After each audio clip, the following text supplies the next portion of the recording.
नमस्कार दोस्तों, एक बार फिर तहे दिल से स्वागत है आपका हमारे YouTube चैनल शिव चिंतन कथालय में, जहां आप भगवान शिव से जुड़ी अद्भुत कहानियां और उनके दिव्य संदेश सुन सकते हैं। क्या आपने कभी सोचा है कि शिवलिंग की पूजा क्यों होती है? क्यों करोड़ों भक्त जल, दूध और बिल्व पत्र अर्पित करते हैं? क्या यह केवल एक पत्थर है या इसके पीछे कोई गहरा रहस्य छुपा है? यह कोई साधारण प्रतिमा नहीं, बल्कि सृष्टि की अनंत ऊर्जा का प्रतीक है। यह न केवल भगवान शिव का स्वरूप है, बल्कि ब्रह्मांड के निर्माण, पालन और संहार की शक्ति का केंद्र भी है। लेकिन यह रहस्य समझने के लिए आपको एक अद्भुत कहानी सुननी होगी। एक ऐसी कथा जो हजारों वर्षों से चली आ रही है और जिसे केवल वही समझ सकता है जो सच्ची भक्ति और ज्ञान की प्यास लेकर आए। तो इस रहस्य को जानने के लिए वीडियो को अंत तक जरूर देखें। अगर आप भी भगवान शिव के सच्चे भक्त हैं तो कमेंट में लिखें हर हर महादेव। वीडियो को लाइक करें, शेयर करें और हमारे चैनल शिव चिंतन कथालय को सब्सक्राइब करना न भूलें, ताकि हर बार आपको भगवान शिव की दिव्य कहानियाँ सबसे पहले मिलें। तो चलिए मित्रों, शुरू करते हैं आज की ये ज्ञानवर्धक प्रस्तुति। एक प्राचीन घने जंगल के बीचों बीच एक मंदिर खड़ा था, जिसे ज़्यादातर लोग भूल चुके थे, कालेश्वर महादेव।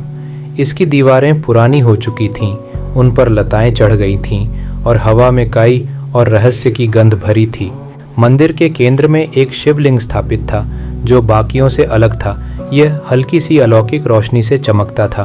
किंवदंतियां कहती थीं कि इसका रहस्य वही समझ सकता है जिसमें सच्ची भक्ति और ज्ञान की अतृप्त प्यास हो। एक ठंडी सुबह, जब सूरज की पहली किरणें पेड़ों की छतरी को चीरकर नीचे आईं, एक युवा साधक आदित्य मंदिर के द्वार पर पहुंचा। आदित्य कोई साधारण इंसान नहीं था। उसने हिमालय में वर्षों तक ध्यान किया था, शास्त्रों का अध्ययन किया था और जीवन के गहरे सवालों के जवाब खोजे थे। फिर भी एक पहेली उसकी आत्मा को कुरेदती रही। शिवलिंग का रहस्य क्या है? इसकी पूजा क्यों की जाती है? इस जलती जिज्ञासा से प्रेरित होकर वह मंदिर में कदम रखता है। मंदिर के गर्भगृह में पहुंचते ही आदित्य ने देखा कि एक वृद्ध संत गहरे ध्यान में लीन थे। उनके चेहरे पर शांति थी और उनके चारों ओर एक आभा थी, मानो वे इस संसार से परे हों। आदित्य ने उनके सामने सिर झुकाया और हाथ जोड़कर प्रणाम किया। फिर अपनी जिज्ञासा को दबा न पाते हुए उसने पूछा, गुरुदेव, मैं वर्षों से इस सवाल से जूझ रहा हूँ। शिवलिंग की पूजा क्यों की जाती है? यह क्या है जो इसे इतना खास बनाता है? संत ने धीरे से अपनी आंखें खोलीं। उनकी नज़रें गहरी थीं, जैसे वे आदित्य के मन की गहराइयों को देख रहे हों। एक हल्की मुस्कान के साथ वे बोले, बेटा, यह कोई साधारण पत्थर नहीं, यह स्वयं शिव का प्रतीक है। लेकिन इसका रहस्य समझने के लिए पहले इसकी कथा सुनो। संत बोले, तैयार हो? आदित्य ने उत्साह से सिर हिलाया। संत ने कहा, इस कहानी को अंत तक और ध्यान से सुनना, क्योंकि अधूरा ज्ञान विष के समान होता है। आदित्य हाथ जोड़ते हुए बोला, महाराज, आप कहानी शुरू करें, मैं इसे अंत तक और ध्यान पूर्वक सुनूंगा। संत ने कहानी शुरू की। यह बात उस समय की है जब सृष्टि अभी नई नई बनी थी। संत ने शुरू किया। 3 शक्तिशाली असुर थे, त्रिपुरासुर। इन तीनों ने ब्रह्मा जी से कठोर तपस्या कर अजेयता का वरदान मांगा था। वरदान मिलते ही उनका घमंड आसमान छूने लगा। उन्होंने तीनों लोकों में आतंक मचा दिया, देवताओं को हराया, ऋषियों को त्रस्त किया और मानवों को दास बना लिया।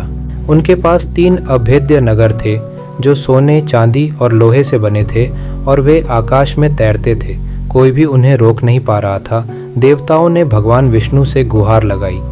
विष्णु जी ने बहुत प्रयास किए, लेकिन त्रिपुरासुर का वरदान इतना शक्तिशाली था कि वे भी उन्हें हरा न सके। आखिरकार सारे देवता कैलाश पर्वत पर भगवान शिव के पास पहुंचे। उस समय भगवान शिव गहरी समाधि में थे। संत ने आगे कहा, देवताओं ने उनसे प्रार्थना की, हे महादेव, आप ही इस संकट से हमें बचा सकते हैं। उनकी पुकार सुनकर शिव ने अपनी समाधि तोड़ी। उनकी आंखों में एक अग्नि थी जो सृष्टि को भस्म करने की शक्ति रखती थी। वे बोले, त्रिपुरासुर का अंत होगा, लेकिन इसके लिए एक शर्त है। एक देवताओं ने उत्सुकता से पूछा, क्या शर्त प्रभु? शिव ने कहा, मैं इनका नाश करूंगा, लेकिन इसके बाद जो होगा उसे तुम्हें स्वीकार करना होगा। देवता सहमत हो गए। फिर शिव ने अपना तीसरा नेत्र खोला। उस नेत्र से एक दिव्य अग्नि निकली और उन्होंने एक बाण चलाया। वह बाण इतना शक्तिशाली था कि उसने त्रिपुरासुर के तीनों नगरों को एक साथ भस्म कर दिया। असुरों का अंत हो गया और सृष्टि में फिर से शांति छा गई। लेकिन कहानी यहीं खत्म नहीं हुई। संत ने कहा, जहाँ वह बाण धरती पर गिरा वहाँ एक चमत्कार हुआ। एक तेज प्रकाश प्रकट हुआ और उस प्रकाश से एक शिवलिंग उभर आया। वह साधारण पत्थर नहीं था, उसमें एक ऊर्जा थी जो देखने वाले को मंत्रमुग्ध कर देती थी। देवताओं ने हैरान होकर शिव से पूछा, प्रभु यह क्या है? शिव ने शांत स्वर में जवाब दिया, यह मेरा अनंत स्वरूप है। मैं सृष्टि का सृजन हूँ, पालन हूँ और संहार भी हूँ। यह शिवलिंग उस ऊर्जा का प्रतीक है जो हर जीव में बसती है।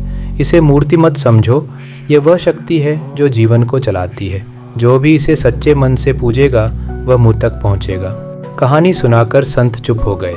फिर उन्होंने आदित्य की ओर देखा और बोले, बेटा अब समझा, शिवलिंग केवल पत्थर नहीं, यह सृष्टि की अनंत ऊर्जा का प्रतीक है। इसकी पूजा करना सिर्फ जल चढ़ाना नहीं, बल्कि अपने अहंकार को त्याग कर आत्मा को शुद्ध करना है। आदित्य कुछ पल चुप रहा, फिर उसने संकोच के साथ पूछा, गुरुदेव यह तो ठीक है, लेकिन लोग इसे इतने अलग अलग तरीकों से क्यों पूजते हैं? कोई जल चढ़ाता है, कोई बिल्व पत्र, कोई दूध। क्या इसका कोई मतलब है? संत हंसे और बोले, अच्छा सवाल है। देख, हर चढ़ावा एक प्रतीक है। जल शुद्धता का, बिल्व पत्र त्रिदेवों का और दूध जीवन का। लेकिन असली पूजा वह नहीं जो बाहर से दिखती है। असली पूजा तेरे मन की है। जब तू अपने अंदर के मैल को धो देता है तभी शिव तुझसे मिलते हैं। संत के शब्द आदित्य के दिल में गहरे उतर गए। उसने मंदिर में एक कोने में बैठकर ध्यान लगाया।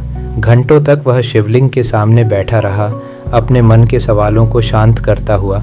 अचानक उसे एक अनुभूति हुई, मानो कोई ऊर्जा उसके शरीर में बह रही हो।